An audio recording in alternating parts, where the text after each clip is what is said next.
Here's my audience. Mommy, cheese. What?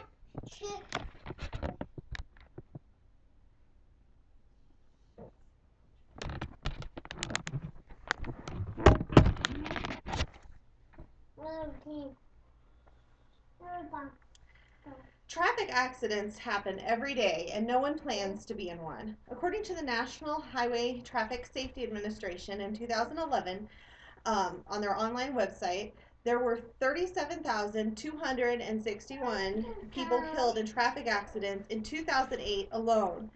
Carseats.org, a website managed by the California Highway Patrol, states that traffic collisions are still the #1 cause of death and permanent injury to children.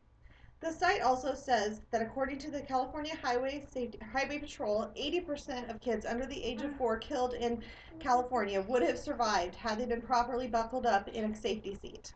Having kids safely secured in seats before the accidents occur is crucial.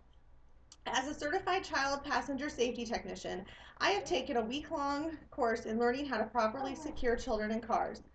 Current Nebraska laws are not strict enough, and they need to reflect both what is safest for children and has the greatest penalties and have greater penalties for offenders. I will go over the current laws, suggest new guidelines, and recommend new penalties. With this new information I'm going over, you will agree that things need to change. When you think of a child in your life, whether it's a son, grandson, niece, or a child's friend, a friend's child, the last thing you would want to imagine is them hurt in a bad car accident. With stricter laws in place, if such an event were to happen, that child would be more likely to be unharmed. Nebraska law is very lenient. The law is listed in a handout provided. It states that children up to the age of 6 must ride in a correctly secured, federally approved child safety seat, and that children 6 to 18 must ride secured in a safety belt or child safety seat. This law is very vague and does not address the types of car seats and booster seats that should be used at what ages. The fine, according to this law, is for having unrestrained passengers, kids or adults, is $25, and 1 point is assessed on the driving record.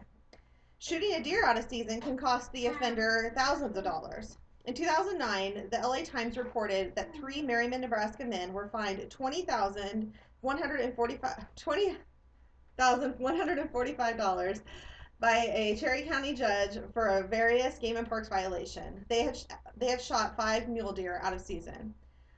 The fine of $25 must be increased to increase compliance. The current law is not good enough and must be updated to reflect current knowledge. Clear guidelines exist for keeping kids safe in cars.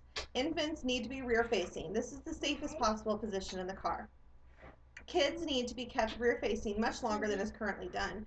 On their educational site, healthychildren.org, in 2011, the American Academy of Pediatrics recommends infants stay rear facing until they reach the height and weight limits of their rear-facing seat, or until they reach 2 years of age.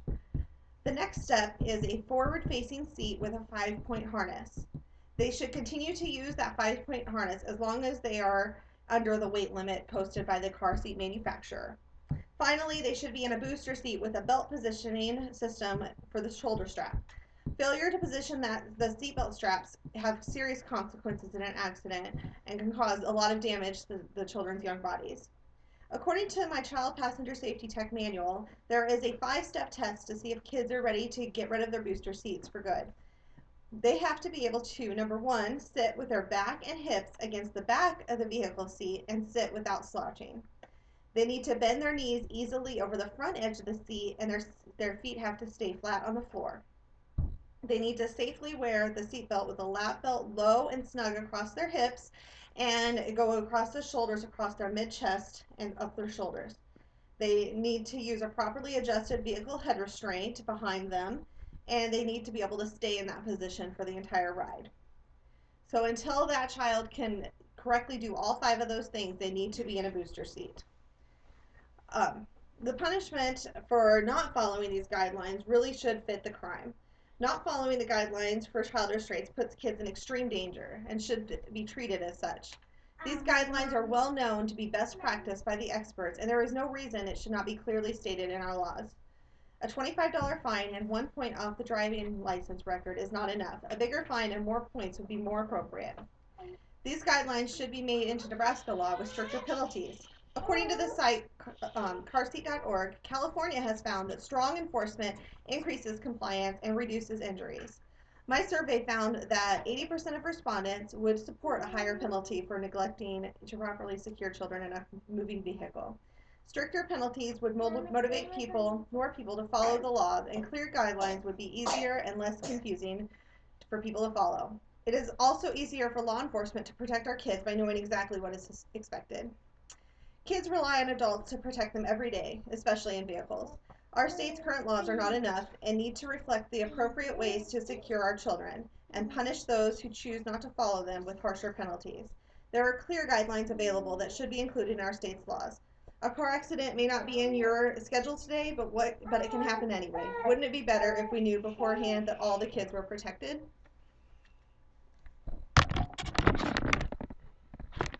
There's my audience again.